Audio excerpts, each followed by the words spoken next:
Hello beauties, welcome back to the channel. So long that I'm just like, wait, I'm starting to freak out because I'm like, either it was because I was seeking approval. I'm always thinking of the next thing that I could be doing.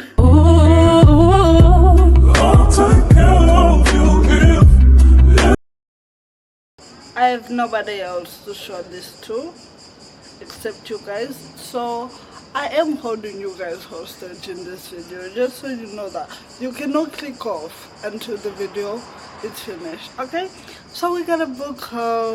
You know me, I never buy books in bulk. I usually just buy one book at a time, finish that one and then buy another one, because I'm trying to limit my spending habits. Okay, it's a good habit to have. I don't know why I felt like explaining that, but so let's start with the small book that I finished and maybe give a review about it. I don't know, we'll see what I'm feeling.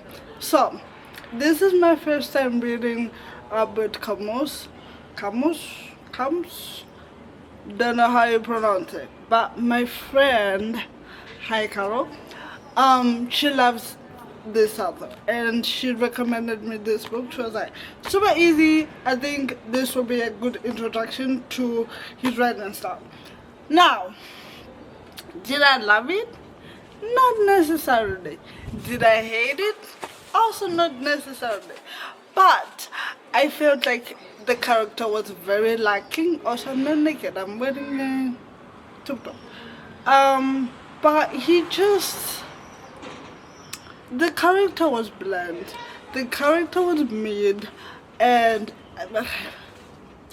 I don't know, I didn't like the character. Like, I get that it's a small book, so like it doesn't really go into detail of much, but I wish like we got to see his childhood, him before he became the man that he was.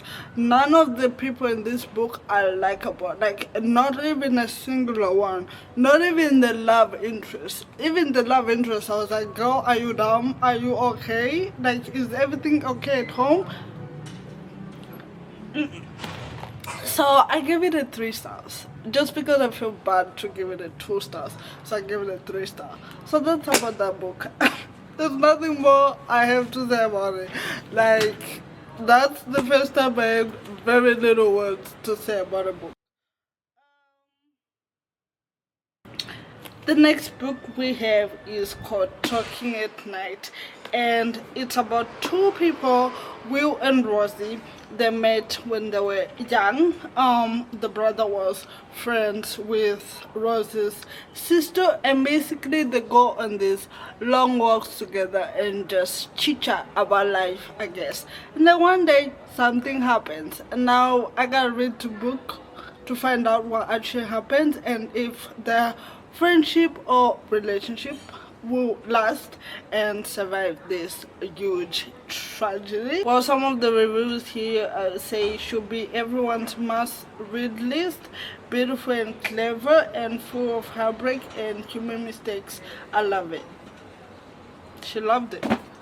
Next one. This has been on my TBR for so long. Like, you have no idea how long I've been wanting to read this book, but I just like, whenever I go into the library or to the bookstore, I never pick it up. I just pass by, I'm like, I'll read it another time, I'll read it another time. Solely because like, whenever I read the back page, it doesn't sound that interesting to me. But then I see reviews on social media, I'm like, maybe I should read it. You know, like, I'm getting FOMO but not really at the same time. So that's my issue with this. It follows June. She is a writer and she sees her rival Athena die in a freak accident, and she sees an opportunity to steal Athena's final manuscript, and we have to read the book to find out if she will take the opportunity or she won't. Why is everyone saying these are clever? Like, this one said beautiful and clever, and then this one says breathtakingly clever. Hard to put down, harder to forget. Stephanie King. Stephanie King read this? Oh, I feel like obligated to also read it as well. And then the rest, I never pick up books that have real people on the cover because I don't know, it just icks me out, and I don't necessarily want to read like a real life story or like someone's actual life. I don't know, it just doesn't strike my interest. This book is about a woman that works as a scriptwriter and for a legendary TV comedy show, and she is single and happy. Apparently she has abandoned the search of love. I'm on that journey as well. I see that path very clearly for myself as well. And when her friend and fellow writer begins to date a glamorous actress, he joins this growing club of interesting but average-looking men who get romantically involved with accomplished, beautiful women. Sally channels her annoyance into a skirt, poking fun at this social rule. The reverse never happens for a woman. Then Sally meets Noah, a pop idol with a reputation for dating models, but this isn't a romantic comedy, it's real life. I don't know, I thought it was interesting. I must have picked this up because she's single, and I was like, ah, me too. I was like, me too, girl, I wanna read this. I'm basically trying to venture out and like read more authors and read more like things that are not mainly focused on romance or like mystery, because that's why I ever pick up, you know me by now. So I'm trying to broaden my reading, how do you call it? I don't know, I couldn't tell you. So this is about five lesbian sisters, beautiful, eccentric, and now gone, had always been a point of obsession for the entire neighborhood. Although the boys that once loved them from afar have grown up, they remain determined to understand a tragedy that has defied explanation. The question persists: why did all these 5 of the lesbian girls take their own lives? See, not really broadening, but like this lyrical and timeless tale of stakes and suicide that transforms and mythologizes suburban middle American life around the arrival of one of the greatest American novelists of the last 30 years. I only read that portion before picking up the book. I didn't even read the rest, and I was like, okay, I'm hooked, I wanna read it. So, and the cover is pretty. I don't know what's up with me, but like pink books recently. Also, Binding 18 is also a pink book. Lastly,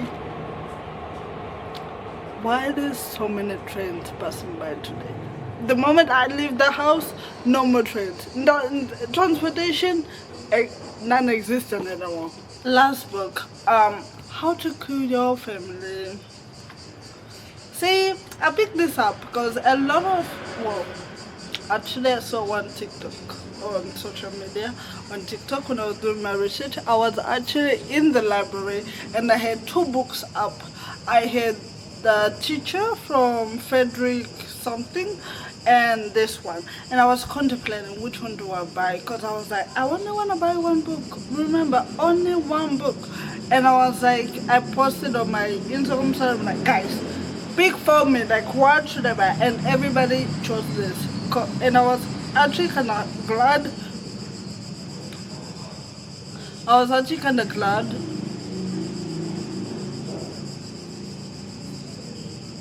I was actually kind of glad that everybody picked this one, because that's what I originally wanted to buy. Anyways, so it's about a girl named Grace, and she basically goes around killing her whole family, but only on her dad's side. And the book opens up with her already in jail, and she's like, I didn't commit the crime that I'm in jail for, but I have killed people, but they just don't know about it. And I'm like, wait, what do you mean? Why are you in jail for a crime that you didn't commit? And what is this crime that you didn't commit that ended you in jail? But the actual crimes that you committed, nobody caught on, nobody like was like, oh, could be her. The guy was on TikTok was basically saying like it's very funny and he has a lot of like feminist quirks and like he talks a lot about feminism, and I was like, okay, hooked. I'm a girl. I wanna read this. I wanna adventure more into like books that sound more talks about feminism. There you go, feminism. So I picked this book up, and let me tell you, I do think the author is very funny, but also she's very Gen Z. My camera turned off. Like, she is a true Gen Z. Like, there's no way. And when I read this part, I was like, imagine you're in your 60s and you're reading this book. Wouldn't you be confused? Wouldn't you be like, now what does she mean by that? Let me read this to you, okay? Also, I don't like how Twitter and another social media app is referenced in this book. I was like,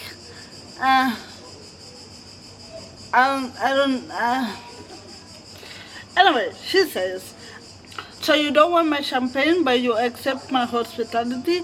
She's talking about her mom, by the way, in this part of the book. And he said, looking at her up and down, honestly, I still think poorly of her for not turning around and walking away right then and there.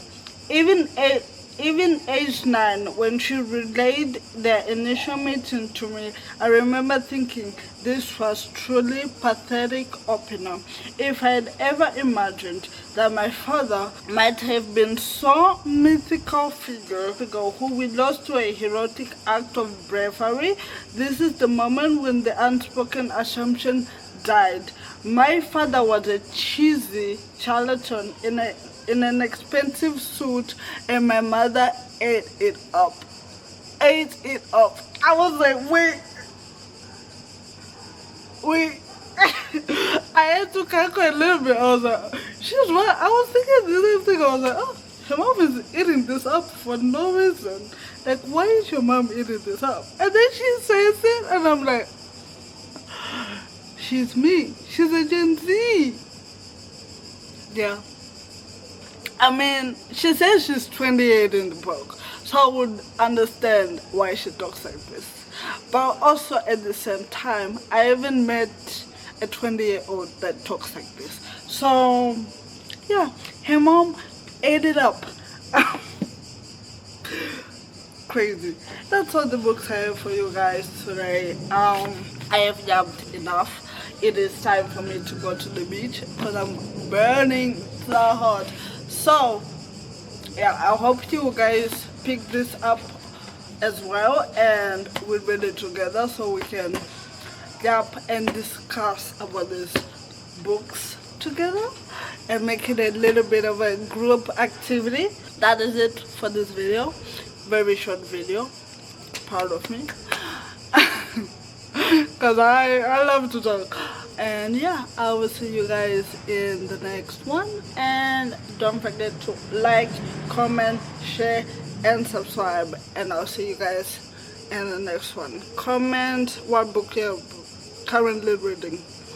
Yeah, getting my words off from bottom. Anyway, YOLO.